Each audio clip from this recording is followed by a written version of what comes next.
Welcome back to the Kaspa Silver YouTube channel. So in yesterday's video, I talked about how Binance's eyes are on Cas, and this is because of the reason Nicholas over here is a Binance researcher, lead for Binance US, and we can prove that here in his LinkedIn that he's been working there for about 1 year, and he's providing leadership and direction to a team of 5 research analysts in executing due diligence on potential digital asset listings for both Binance US and Binance International. I also addressed that he made a really in-depth article about how to solve the blockchain trilemma of Blockdag and Nakamoto consensus friendship. So, in today's video, I'm going to be explaining how Kaspa finishes Satoshi's vision. This vision all started with Satoshi wanting a peer-to-peer electronic cash system that was completely decentralized and stateless, and actually is fully trying to complete the blockchain trilemma. But the problem is Bitcoin did not successfully achieve this, and this is due to the fact that Bitcoin is very slow and does not offer scalability. So Nicholas has put in an in-depth research article on how Kaspa has solved the blockchain trilemma.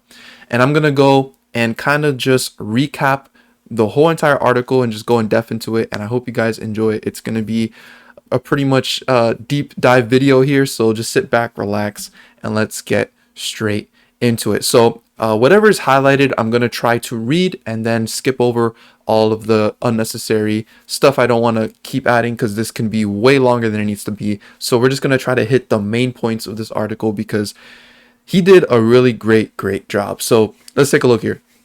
Thesis. The blockchain trilemma claims that a network can only implement and maintain 2 of 3 properties at any given time: decentralization, security, and scalability. Building upon Nakamoto consensus through Blockdag theory solves the blockchain trilemma. Solving the trilemma implies 2 things. Satoshi's peer-to-peer electronic cash system can be realized, and the most efficient layer 1 infrastructure can be created.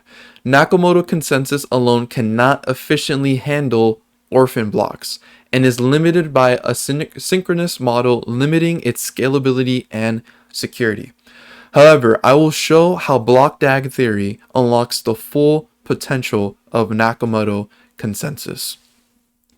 So here we go. What is Nakamoto consensus? So ultimately, Nakamoto consensus is the proof of work consensus mechanism that is used for Bitcoin currently.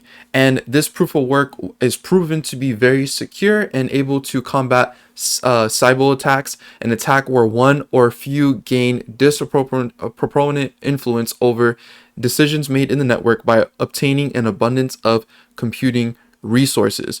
This you can see happen in something like Nano's technology. And a lot of people like to compare Kaspa to Nano because it's very similar in how the fees work and the speed work. But Nano is not proof of work, and it also is not as decentralized as Kaspa. And again, it does suffer from network being flooded with spam, nodes out of sync. And you could see that the coin's design guarantees very low transaction fees, but as evidenced by this attack, this comes out of decentralization and cyber resistance. So really, essentially, Nano has to sacrifice decentralization and being resistant to these kind of attacks because it's not remaining proof of work.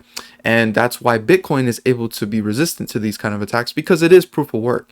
And that is one of the amazing things about Kaspa. The only way Kaspa works, the only way it is able to be successful is as long as it remains proof of work. And this is why we're going to get into later, it is better than proof of stake. So to continue here, blockchains are directional. They work according to a total ordering on which a miner appends an entry, otherwise known as a block of transactions, atop a previous entry known as reference previous block hash. So essentially, Bitcoin is a block to block in a linear chain, and it just simply stays like this. And to ensure its security, it needs to be slow so that it can remain secure. So chains may also form natural forks where a second one-directional chain is built alongside the main chain. This happens when two miners create blocks at approximately the same time.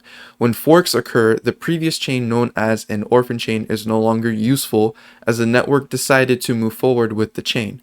Miners determine which blockchain to work on based on the Nakamoto consensus ordering algorithm, the longest chain rule. According to the longest chain rule, miners must choose the chain that has computed the most accumulated proof of work by analyzing the difficulties of each block in that specific blockchain. It's important to note that once a fork is resolved, transactions on the losing blockchain are invalidated unless they were simultaneously included in the winning blockchain. So this is something that Bitcoin has, and it is a flaw to Bitcoin. The fact that it orphans blocks. When blocks are mined at the same time, it creates a brand new chain. And when this happens, the miners have to choose the best chain with the most mining difficulty. So that means they're going to get rid of that new chain that was just recently created. And that means any transactions that were in there gets reverted. And not only that, that means that Bitcoin has wasteful energy consumptions because that waste energy, there was energy, electricity used to make that orphan block, and then it's not even used in Bitcoin at all. And we're going to see how Kaspa actually solves the orphan block issue. So let's go ahead and just read this here. The longest chain rule also adheres to difficulty parameter D, the network delay, whereby D continuously updates to keep block arrivals, otherwise known as block creation or confirmation time. And Bitcoin has 10-minute confirmation times. Every 10-minute guarantees liveness, and every K times 10 minutes guarantees safety and Nakamoto consensus. So for Bitcoin to remain secure, it must maintain that 10-minute confirmation time delay. So usually you need 6 confirmations, which could take 60 minutes. Usually when you're trying to confirm a transaction, it's like 6 blocks, and 6 blocks is 10 minutes. So it's going to be 600, 6 blocks is 10 minutes. So 600 seconds. So there you go. It's going to be about 60 minutes. So the longest chain rule, however, is vulnerable to history rewrites if an attacker mines a chain longer than the honest chain. A history rewrite, otherwise known as a reorganization or reorg, can be used for fraud. For example, let's say that a participant, person A, purchases a rare guitar from another participant, person B, for 2 BTC. Person A sees the transaction is included in block D and thus hands over the guitar. However, person B decides to mine 2 consecutive blocks, E and F, on top of block C, using the same funds they used to buy the guitar to pay themselves. All miners will abandon block D and start extending block F due to the longest chain rule, and person A is left without 2 BTC and their guitar. This is called a double spend attack. And you could see that this is a double spend attack, and it's an unhonest part of the chain there. So person A can protect themselves from such an attack by waiting for a few blocks after block D before they give person B the guitar, reducing the chance that person B will succeed in building a competing chain. So typically a transaction is considered confirmed once 6 blocks have passed, resulting in a confirmation time of 60 minutes. And that's what I was kind of talking about before. So thus, proof of work systems assume that at least 50% of the honest mining power must belong to honest participants for it to remain secure. So now we're going to go into why Nakamoto consensus isn't scalable. So for example, let's say the Bitcoin community wants to scale a network to Visa levels to process 2,000 transactions per second.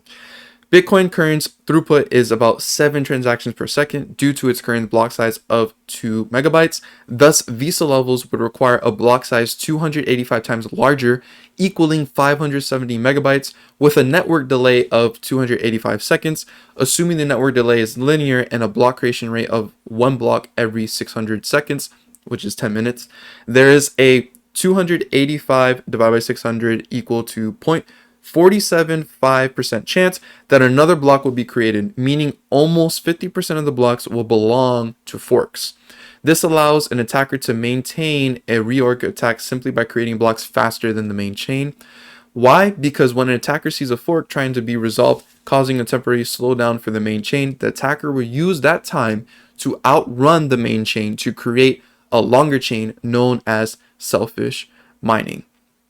So this is why Bitcoin really can't scale, because if it tries to scale the transactions per second, the security is going to go down, as it still needs to remain slow enough so that it can try to process these type of transactions, because currently Bitcoin can't operate on fixing its block speeds. It could try to fix its transactions per second, but it's gonna hurt the security, because the block speeds are gonna still remain super slow.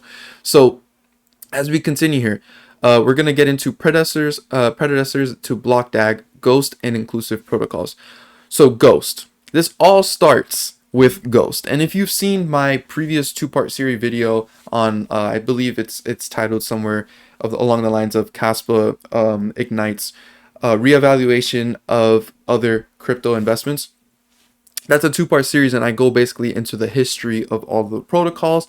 And Nicholas kind of goes about it in the same way here, but definitely does a way better job than I would ever be able to, especially because he seems to understand this a whole lot better than I do.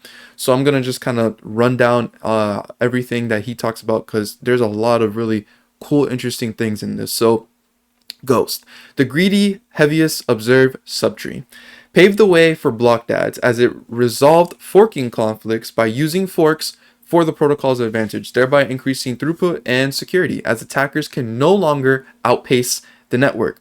And basically, to sum that up, Kaspa does not orphan blocks. We no longer orphan blocks, and instead we use them as part of securing the network. So therefore, we solved the issue of forks when two miners mine at the same time and it creates another chain. We now use it because it becomes a DAG and uses a ton of different blocks and does not orphan any. And this is how it looks like. Instead of just like a linear chain of which is one blocks straight across in a line, we now have a block DAG where it's now using all blocks within the chain. So if we continue here, however, under Ghost, the main chain selected is the one with the most combined work. Thus, Ghost considers all blocks within the network and incorporates fork blocks within the main chain. This saves electricity and computer power, and also increase throughput, as the block creation rate or size can increase without harming security. So I just want to add, there's my clarification on how this helps wasting energy. Bitcoin wastes some energy as it has to orphan blocks, because once an orphan block happens, they just basically delete it from the chain, and that was a waste of mining power and energy. And instead, Kaspa uses all energy and power for the chain. So if an orphan block happens, and now it just stays within the network, as I was showing you in the graph there. So when people try to say the narrative that the biggest problem with proof of work is that it's bad for the environment, which is really not that true, because as we could see, there's big institutions that would be the first people to be worried about the environments, or they should be at least, are now trying to make ETFs for a spot Bitcoin ETF. So they clearly do not care about that environment narrative that Bitcoin had. But nonetheless, if we do want to care about it, Kaspa's energy is it's going to be way more energy efficient than Bitcoin, because of what I just kind of explained here. So security remains constant for blockchain. So as the block creation rate increases, the security is going to remain the same in Ghost. And that's the important thing. Bitcoin is not able to do that. It can't increase its blocks and remain secure. It can increase its transactions per second, but it will definitely lose security. But Ghost solves that issue. But again, Ghost is going to bring some flaws. But Ethereum, as a proof of work blockchain, when it was able to increase its throughput higher than Bitcoin, roughly 20 transactions per second compared to Bitcoin's 7 transactions per second, and decrease wastage by implementing a variant of Ghost.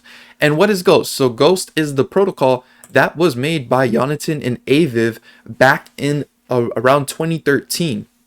And you could see that their protocol white paper was basically pitched to Bitcoin. And this is because Kaspa roots go way back. This is in 2015 in a Scaling Bitcoin conference. We have over here Jonathan Samplaninski, the founder himself, explaining what to the Bitcoiners. Ledger becomes a block DAG, not a blockchain, but a block DAG. And he's trying to explain the Ghost protocol back in this day. And eventually, over time, it's going to continue to evolve into different types of protocols as he keeps improving on this original work. Not only that, you could see that Jonathan and Aviv are cited as well within the white paper of Ethereum itself because they used part of the Ghost protocol, because Jonathan solved something that was so difficult with Bitcoin, and that's increasing blocks per second without sacrificing security. All right, so to continue, you could see here that the Ghost protocol, it still has flaws. First, improved securities comes at expense of slightly slower time resolving forks. For example, Ghost couldn't scale to say 1-second blocks. Secondly, miners who are better connected to the network could gain rewards greater than their fair share. Lastly, the ability to form secret chains still remains possible with selfish mining. So then comes the Spectre protocol. So basically, moreover, Spectre provides greater scalability than Ghost or basic Nakamoto consensus by implementing weak liveliness. So getting into not too much of details here, let's just talk about that specifically. So it says, unlike Bitcoin and other Nakamoto generalizations covered, Spectre is agnostic to the network's global network delay. D, an upper bound of D is assumed. However, the bound is assumed locally by each node, which each node can adjust as the network conditions change. This allows Spectre to achieve fast confirmation times during healthy periods and maintain responsiveness during network conflicts. Now, I just want to show you something very interesting about Spectre. And the same way how I showed you how Ghost was basically respected by the Ethereum network, I'm going to show you a clip here of how now Spectre is being respected by the Cardano network and none other than the founder himself. So let's go ahead and take a listen of this real quick. I mean, it's extremely fascinating. I would say this is the most fascinating protocol out there. Slows things down. It doesn't damage throughput or security.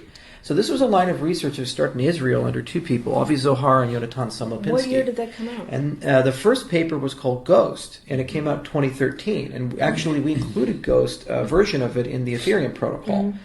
So later on, what they did is they built up the theory, they built up the rigor, and they created a new version of the protocol called Spectre, which came out in 2016. Right. And they've been since iterating and refining and thinking carefully about the model. Putting all that work into, creating a DAG. I mean, is that something that you're really serious about implementing? I mean, tens of thousands of transactions per second. Really? Yeah. Low latency, confirmation times. It's basically like an order of magnitude performance. Maybe there is a big difference between the Spectre protocol and the existing DAG protocol that's being implemented in the three other projects we mentioned, right? Yeah, and Spectre is kind of fine-tuned for proof of... So he said it there at the end. Spectre is fine-tuned for proof of work, and this is something that he was very interested in. But sadly, Cardano is not a proof of work; it's a proof of stake. And but nice enough, this is really good that it did not stop at Spectre. Spectre continued improving, and today we have Kaspa. So I really don't understand how people are missing this realization that Kaspa has been getting respect from other people in the space that are behind coins that are in the top 10. And that is because of that tech that's been built by Jonathan himself. And he's here building and finishing Satoshi's original vision with Kaspa's tech. And if they're respecting him and his work and using his protocols to try to achieve what basically Satoshi was originally trying to achieve, and they're just not doing it the best way, what does that say about Kaspa? And this is why I'm so bullish on Kaspa. Is mainly because of this tech and this deep research, which a lot of people they don't have respect for it. But I think at the end of the day, Kaspa is going to win with research, education, and knowing and understanding the tech, because that creates trust, that creates reason for why the investment is valid. And later we're going to go into why Kaspa is one of the best, soundest money out there. So if we continue here, nonetheless, it's important to note that Spectre was designed solely for payment use cases, whereby the owner of the funds functions as the sole entity to produce and sign transactions, including conflicting ones. So Spectre was just specifically meant for payment use cases. This does not work for smart contracts as strict ordering among transactions is required. So again, a new protocol was introduced, and Spectre still has some flaws. So Jonathan's not done. He's still trying to finish that vision that Satoshi originally envisioned, and that's that peer-to-peer electronic cash system, stateless money that can still remain secure, can be scalable, and stay true to decentralization. So with this in mind, GhostDAG was designed to support smart contracts by implementing a converging linear ordering. And this is the fact that now Kaspa, yes, it does not have smart contracts yet, but this is another thing I don't understand. A lot of people use this as a reason why there's no reason to buy Kaspa, but I'm like, to me, I look at it like this: you have an opportunity to buy something or buy this asset that is missing the things that make all those other cryptocurrencies actually gain more traction and adoption, because there is that utility, and you have the opportunity to buy it before it even exists on the chain yet. And Kaspa is an unfinished project, as I have always said. Investing into an unfinished project does come with a lot of more major risk, and that is because a lot of things need to be tested. Currently, we're in the testing phase to upgrade to 10 blocks per second, and this is going to take about 6 months. We're trying to upgrade to Rust on when it comes to the coding side, and eventually we still need to upgrade to another protocol in the future. But nonetheless, the vision has already been laid out, and the proof of this being possible is been laid out. And Jonathan has a lot of respect in the space. His tech has been proven, it's been battle tested, and we're soon at full completion of Kaspa. In my opinion, we're getting closer to the end game. This is what crypto, or what Bitcoin was always meant to be, basically. So GhostDAG implements a total ordering, allowing the ability to develop smart contracts atop the protocol, as computation will occur in exactly the way the designer intended. So now we have Phantom. So there's Phantom GhostDAG, and then there's just Phantom alone, again trying to solve something within these protocols. So Phantom is a block DAG ordering algorithm constructed theoretically without real world efficiency in mind. So Phantom's goal is to order honest blocks in a well-connected manner.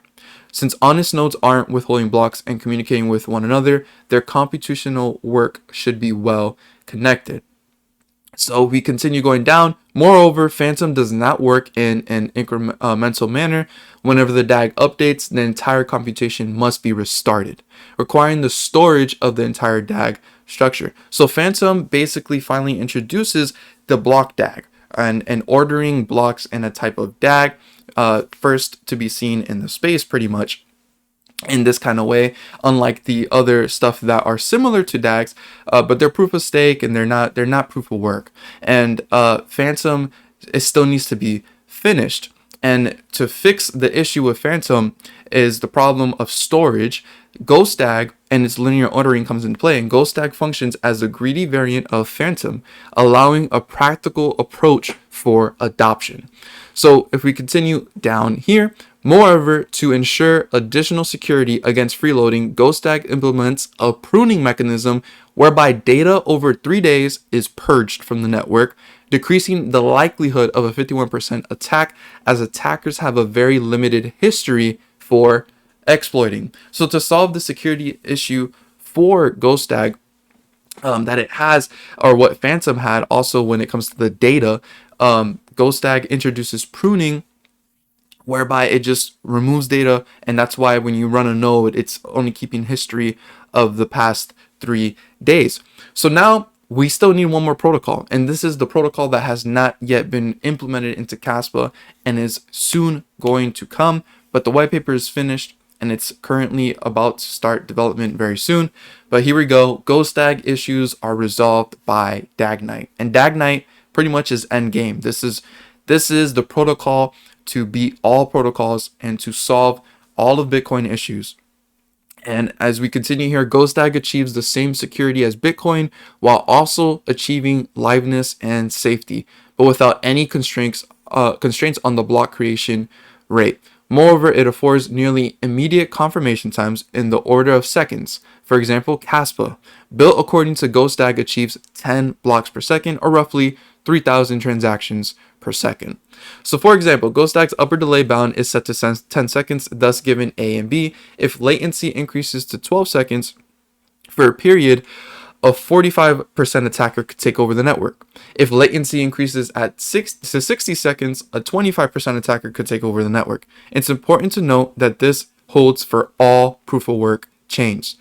DAGNITE is a block DAG ordering algorithm written by Michael and Jonathan in their work, The DAGNITE Protocol, a parameterless generalization of Nakamoto consensus. DAGNITE solves GhostDAG's issues by designing a version of GhostDAG in a parameterless way by monitoring the network conditions to determine the best current K and D.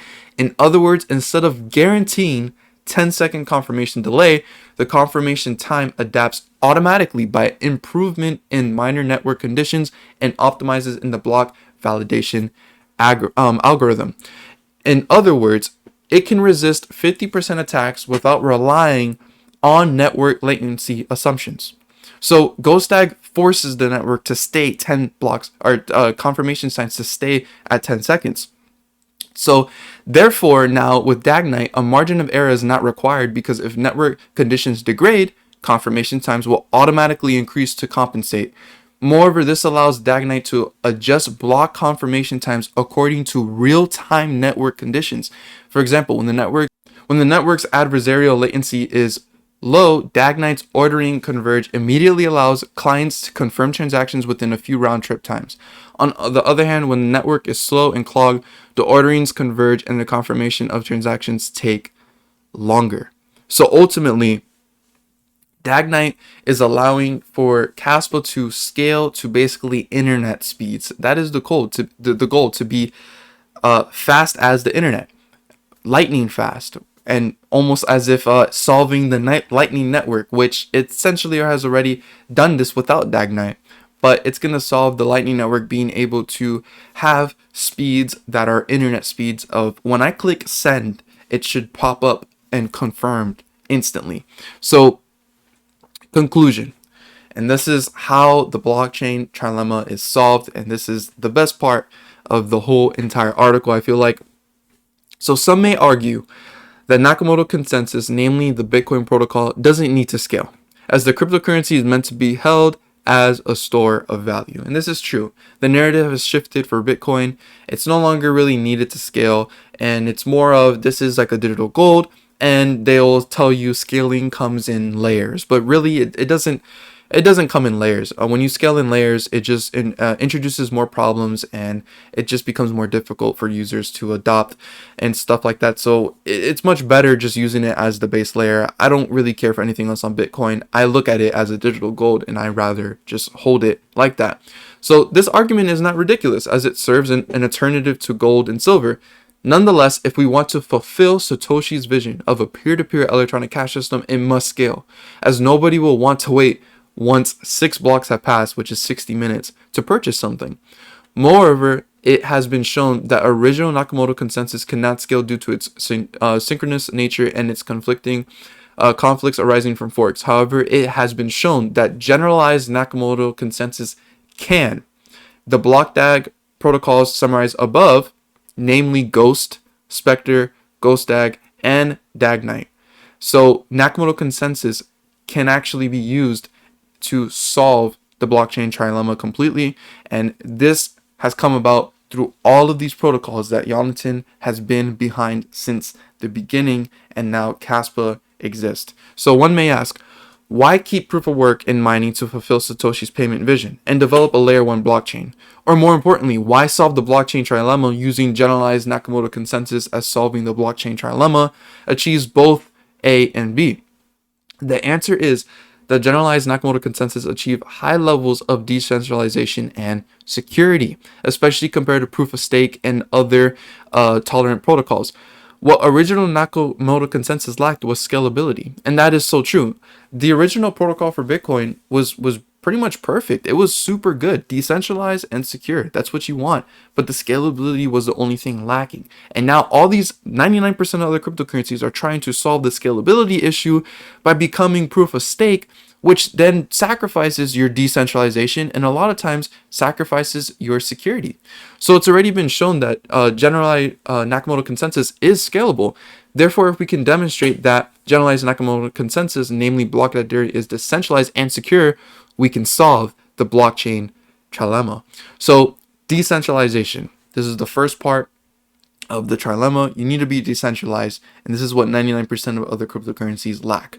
So Nakamoto consensus is decentralized because miners within a proof of work must continuously invest in order to maintain their relative power. And that does make it decentralized because ultimately the miners have to put in money and time and working on equipment. They have to work basically to actually be on the network and secure it. But when you're looking at something like a proof of stake model, really all that means is it runs with nodes, validator nodes, and this means that there can only be one type of node on the network, and that is a rich one. So really all it does is create a rich get richer system within a proof of stake. So when you have something like Ethereum, the validator node on Ethereum requires 32 Ethereum. As a recording, I'm not exactly sure how much that costs, but I know it's upwards towards $60,000 to run a validator node yourself. So if instead of running it yourself, what do you have to rely on? You have to rely on one single validator to actually allow you to stake your Ethereum. So what do? You end up staking your Ethereum on Coinbase. You end up staking your Ethereum on Binance, or you end up staking your Ethereum on something called Lidos. These are all staking places that they are running the node and you're putting your money there. So now you have one centralized person basically running the node, and then you're trusting your Ethereum to be staked within these nodes. And it's not really, you're not the validator. These bigger players are, and these bigger players could be attacked by the government or something like that because there's not too many of them. Now it's just these rich players, and then they're just sitting back, not really having to put any effort into securing the network other than just keeping their nodes operating, and they just get richer as you keep staking your Ethereum in them. So really it doesn't encourage decentralization. So in contrast, miners within a proof of work must update their hardware and maintain stable electrical costs and ensure external factors do not interfere with production, storage, housing, and so on. For anyone can provide proof of work and try to produce a block within the main chain. However, in a proof of stake, users must either be a rich node or delegate their stake to the rich nodes, decreasing the barrier of entry to participate in the network security and operations. And that's what I was just mentioning. What do? You stake it on Binance, Coinbase, or some other stake node operator. So now you're staking to the rich people and you're just making them get richer to secure the network, and you can't secure it. If you really wanted to secure a network on a proof of work, you can. You just have to put up the work for it. So you have to get the money and the hardware and all that kind of stuff. So it encourages more people to be individuals that are securing the network, which means it's decentralized. So what about other DAGs? Why focus on block DAG innovations? Many DAGs such as IOTA, Nano, and all those kind of things are types of DAGs, but they're blockless. But DAGs of this nature also rely on centralized authorities, such as coordinators double checking all transactions and thus create a single point of failure, because these coordinators could become honest. You're relying on this coordinator to make sure that everything is honest, and that should not be the case. The miners should be making sure the network is honest, and it's based on the tech just remaining secure on its own. So security.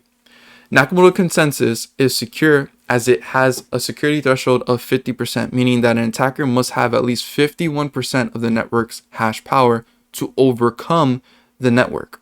So security threshold of 50% is the highest security threshold modern day cryptography can achieve.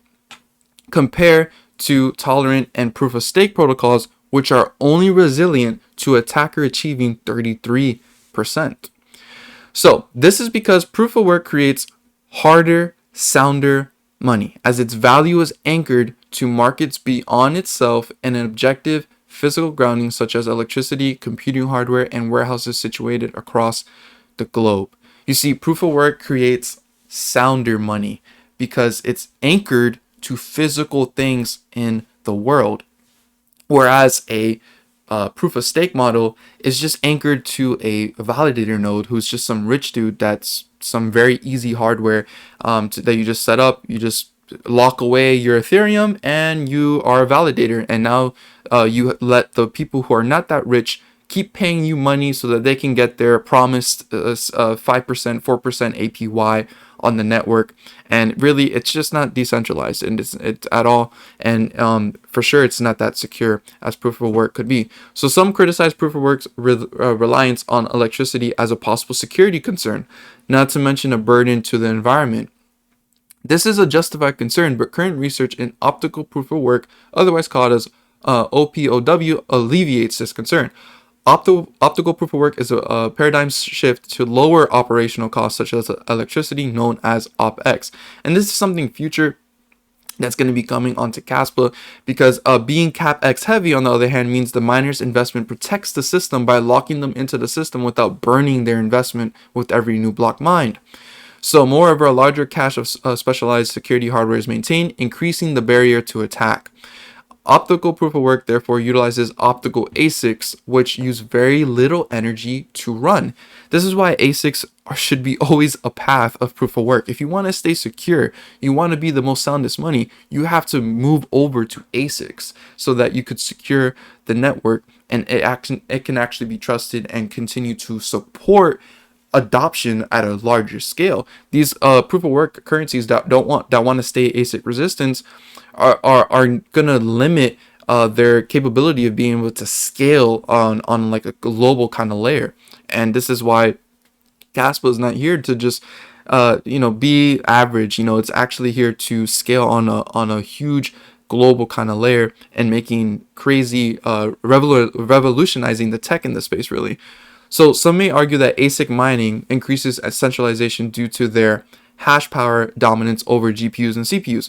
However, fewer entities dominating the mining industry is not in of itself centralization, as the entities cannot impose non-linear rich get richer effects.